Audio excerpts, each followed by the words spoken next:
अस्सलाम वालेकुम व्यूवर्स, मेरा नाम वाजिद अली है और आप लोग देख रहे हैं मेरे YouTube channel Wajid insight. I hope कि आप सब बिल्कुल खैरियत से होंगे और मज़े में होंगे। तो गाइज़, आज की इस वीडियो में मैं आपसे ऑस्ट्रेलियन स्टूडेंट वीज़ा के जो करंट प्रोसेसिंग टाइम है उसके हवाले से कुछ न्यू इन्फॉर्मेशन, कुछ न्यू अपडेट्स जो है वो शेयर करने वाला हूँ।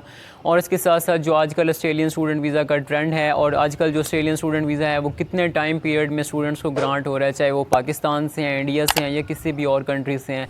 और हम लोग ये भी देखेंगे इस वीडियो में आगे चल के कि आजकल वीज़ा की सक्सेस रेशियो कितनी है, क्योंकि अभी कुछ लास्ट डेज़ में हमने देखा है कि वीज़ा के ऊपर रिफ्यूज़ल आ रहे हैं। तो मैं वो भी आपसे डिस्कस करूँगा कि किन स्टूडेंट्स के रिफ्यूज़ल आ रहे हैं। इसके अलावा बहुत सारे ऐसे स्टूडेंट्स हैं जिन्होंने मुझे अप्रोच किया, जिन्होंने अपना जो रिफ्यूज़ल के केसेस हैं वो मेरे से शेयर किए। तो उनके हवाले से भी मैं आपसे इन्फॉर्मेशन प्रोवाइड करूँगा कि वो कौन कौन से स्टूडेंट्स हैं जिनके रिफ्यूज़ल आए हैं, और उनका रीज़न भी डिस्कस करूँगा कि उनके रिफ्यूज़ल्स क्यों आए हैं। तो उनके वो वाले रीज़न आपको बताऊँगा ताकि आप भी वो वाली चीज़ें ना करें, उन चीज़ों से बचें, ताकि फ्यूचर में आपको भी रिफ्यूज़ल जो है वो ना देखना पड़े।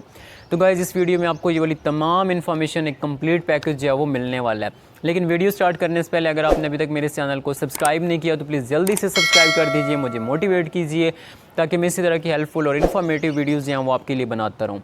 तो गाइज़, रिफ्यूज़ल्स के हवाले से इन्फॉर्मेशन शेयर करने से पहले और फर्दर अपडेट्स की तरफ जाने से पहले मैं एक चीज़ जल्दी से मेंशन करता चलूँ कि अगर आप ऑस्ट्रेलिया के लिए या यूके या कनाडा के स्टूडेंट वीज़ा अप्लाई करना चाहते हैं और उसके लिए आप किसी कंसल्टेंट को ढूंढ रहे हैं या किसी एजेंट को ढूंढ रहे हैं, तो आपको ढूंढने की बिल्कुल ज़रूरत नहीं, क्योंकि आप हमारी सर्विसेज ले सकते हैं, क्योंकि हम आपको अपनी 100% कैपेबिलिटीज़ के साथ बेस्ट सर्विसेज प्रोवाइड कर रहे हैं। एंड आई थिंक कि जिस लेवल की हम सर्विसेज आपको प्रोवाइड कर रहे हैं पूरे पाकिस्तान में आपको कोई और कंसल्टेंसी इस तरह की सर्विसेज प्रोवाइड नहीं करेगी। तो अगर आपको स्टडी वीज़ा के लिए या किसी भी कंट्री के विजिट वीज़ा के लिए हमारी सर्विसेज चाहिए तो स्क्रीन पर मेंशन कॉन्टैक्ट नंबर पर आप कॉन्टैक्ट कर सकते हैं और हमारी सर्विसेज ले सकते हैं। तो गाइज़, अगर मैं स्टूडेंट वीज़ा की प्रोसेसिंग के हवाले से बात करूं तो आजकल जो पाकिस्तान में स्टूडेंट वीज़ा के ऊपर डिसीजन आ रहा है वो बहुत शॉर्ट टाइम में आ रहा है। अगर हम इसको कंपेयर करें पास के साथ, लाइक आप चले जाएँ मार्च में चले जाएँ या अप्रैल में चले जाएँ, तो उस टाइम जो स्टूडेंट वीज़ा के ऊपर डिसीजन आ रहे थे वो ऑलमोस्ट स्टूडेंट्स को 5 to 6 मंथ के बाद जाके अपनी फ़ाइल के ऊपर डिसीजन रिसीव हो रहा था।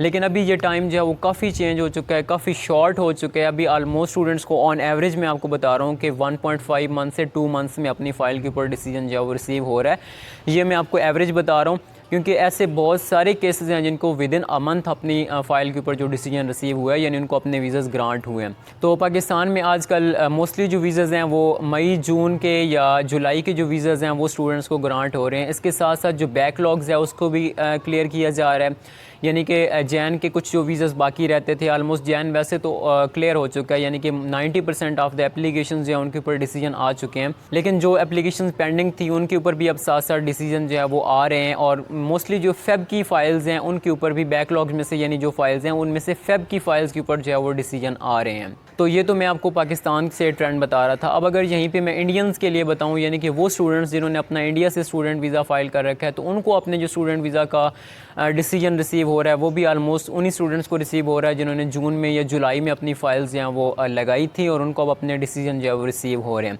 इसके साथ साथ कुछ इंडिया में भी फ़ाइल्स पेंडिंग हैं, यानी वो स्टूडेंट्स जिन्होंने लाइक अप्रैल में या मई में या मार्च में अप्लाई किया था और उनको अपनी फ़ाइल के ऊपर डिसीजन रिसीव नहीं हुआ था ड्यू टू द आप कह लें कि बैकलॉग कह लें या कोई और रीज़न की वजह से उनको अपना डिसीजन रिसीव नहीं हुआ था, तो अब उनकी फ़ाइल्स के ऊपर भी डिसीजन जो है वो आ रहा है। तो ये तो था प्रोसेसिंग टाइम के हवाले से कुछ इन्फॉर्मेशन। अब अगर मैं आपको वीज़ा की सक्सेस रेशियो के हवाले से कुछ इन्फॉर्मेशन प्रोवाइड करूँ तो सबसे पहले मैं आपको पाकिस्तानी स्टूडेंट्स के लिए जो ऑस्ट्रेलियन स्टूडेंट वीज़ा की सक्सेस रेशियो है उसके हवाले से कुछ इन्फॉर्मेशन प्रोवाइड करता हूँ। तो पाकिस्तान में जो मोस्टली स्टूडेंट को वीज़ाज़ ग्रांट हो रहे हैं उनमें से अगर मैं सक्सेस रेशियो बताऊँ तो वो ऑलमोस्ट 90% प्लस है, यानी कि स्टूडेंट्स को यानी कि अगर 100 स्टूडेंट्स ने वीज़ा फ़ाइल किया तो उनमें से 90% से ज़्यादा स्टूडेंट्स को जो अपना वीज़ा के ऊपर पॉजिटिव डिसीजन रिसीव हो रहा है। अभी यहाँ पे ऑलमोस्ट 10%, लेकिन 10 से कुछ कम हैं जिनको रिफ्यूज़ल भी रिसीव हो रहे हैं। तो इनमें से कुछ स्टूडेंट्स ने जिनको रिफ्यूज़ल रिसीव हुए उन्होंने मुझे अप्रोच किया, अपनी प्रोफाइल मेरे से शेयर की, तो उस हवाले से मैं कुछ इन्फॉर्मेशन शेयर करने वाला हूँ, उनकी प्रोफाइल डिस्कस करने वाला हूँ।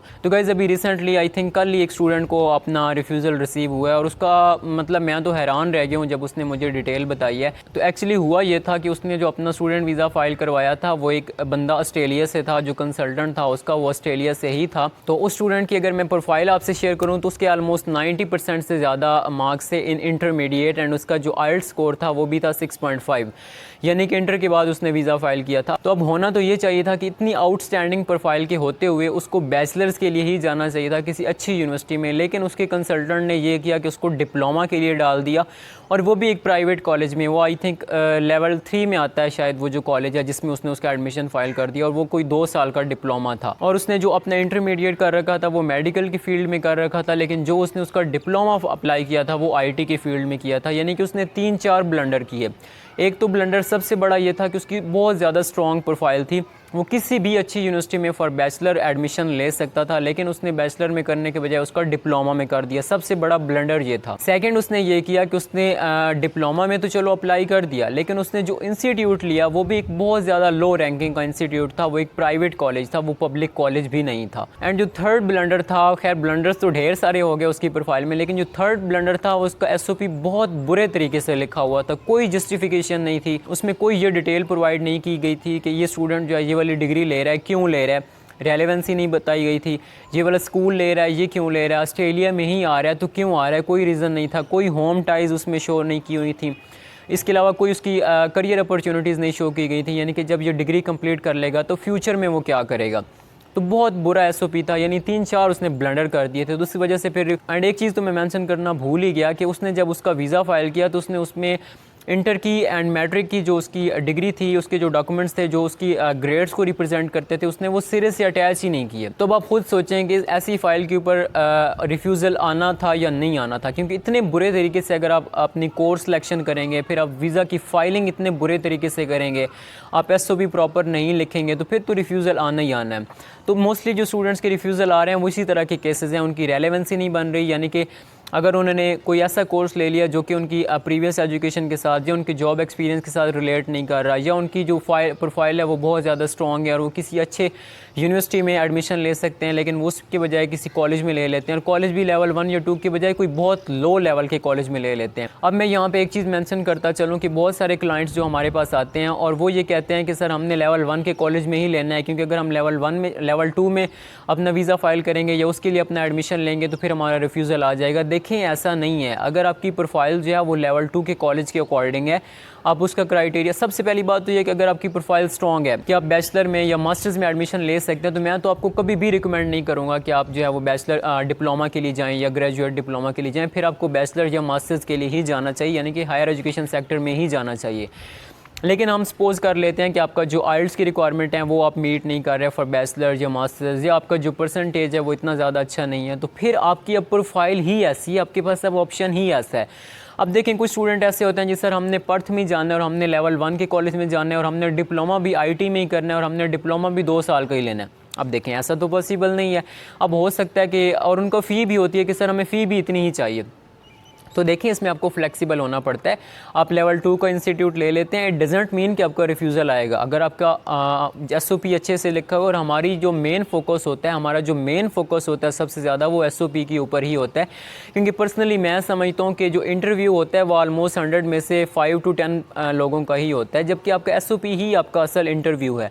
तो अगर आप अपना SOP अच्छे से लिख लेते हैं, उसको जस्टिफाइड कर लेते हैं, उसकी तमाम जो पॉइंट्स हैं उसको कवर कर लेते हैं, यानी अपनी होम टाइज शो कर लेते हैं, अपनी रेलेवेंसी शो कर लेते हैं, अपनी करियर अपॉर्चुनिटीज़ शो कर लेते हैं, तो फिर आपके वीज़ा के ऊपर रिफ्यूज़ल क्यों आएगा? हरगिज़ नहीं आएगा ना, क्योंकि आपने जस्टिफाई कर लिया अपने आप को।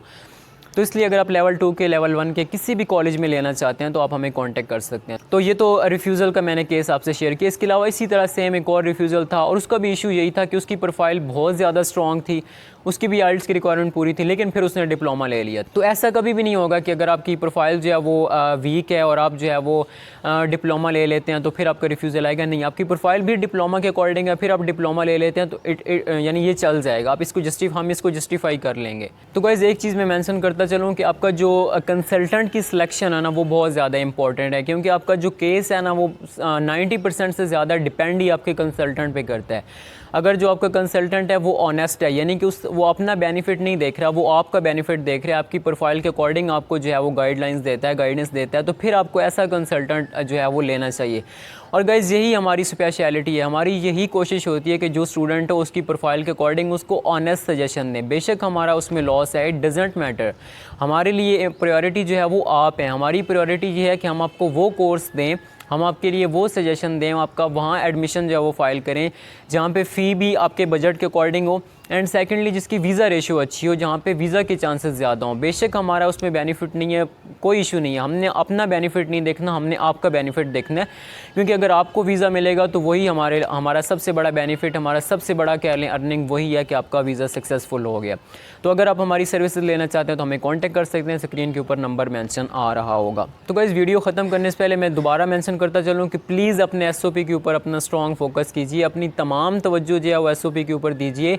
अगर आपका SOP स्ट्रॉन्ग है तो समझिए आपका 100% वीज़ा आ गया। आप कोई भी कॉलेज ले लें, कोई भी इंस्टीट्यूट ले लें, कोई भी यूनिवर्सिटी ले लें, फिर वो मैटर नहीं करता अगर आपने जस्टिफाई कर दिया उसको। लेकिन अगर आपका SOP जो है वो ही स्ट्रॉन्ग नहीं है, वो आप कॉपी पेस्टेड लेके जा रहे हैं, तो फिर डेफिनेटली चाहे आप मोनाश यूनिवर्सिटी ले लें, यूनिवर्सिटी ऑफ सिडनी क्यों नहीं ले लेते, जो टॉप लेवल की यूनिवर्सिटी, आपका रिफ्यूज़ल फिर भी आएगा क्योंकि आपने जस्टिफिकेशन नहीं दी।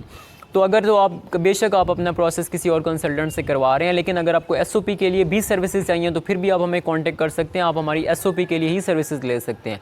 क्योंकि गाइज़ हम जो है वो well return and well justified SOP provide करते हैं। हम उसमें तमाम चीज़ें एक्सप्लेन करते हैं कि आपने ऑस्ट्रेलिया क्यों सिलेक्ट किया, कोई और कंट्री क्यों नहीं सिलेक्ट किया, आपने UK भी तो ऑप्शन है ना आपके पास, कैनेडा भी तो है ना, USA भी तो है ना, हम उसको भी एक्सप्लेन करते हैं।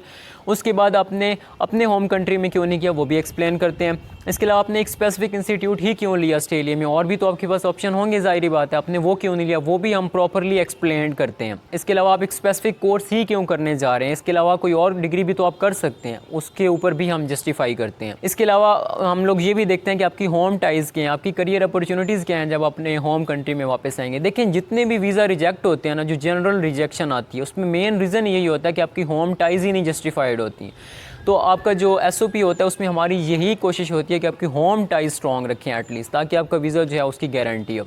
तो गाइज़ अगर आपको हमारी किसी भी तरह की सर्विस चाहिए तो मेंशनिंग अगेन हमें कांटेक्ट ज़रूर कीजिएगा। तो गाइज़ आज की इस वीडियो के लिए इतनी इन्फॉर्मेशन थी। आई होप कि मेरी ये वाली एफर्ट आपको अच्छी लगी होगी। अगर आपको ये वाली वीडियो अच्छी लगी है तो प्लीज़ इस वीडियो को लाइक कर दीजिए। इसके अलावा अगर आप मेरे चैनल पर न्यू हैं तो यार मुझे सपोर्ट कीजिए, मेरे चैनल को सब्सक्राइब कर दीजिए। एंड फेसबुक पे मेरा वाजिद इनसाइट के नाम से पेज भी, आप उससे भी फॉलो कर सकते हैं। तो इस वीडियो के लिए इतना ही था, मिलते हैं नेक्स्ट वीडियो में, तब तक के लिए अल्लाह हाफिज़।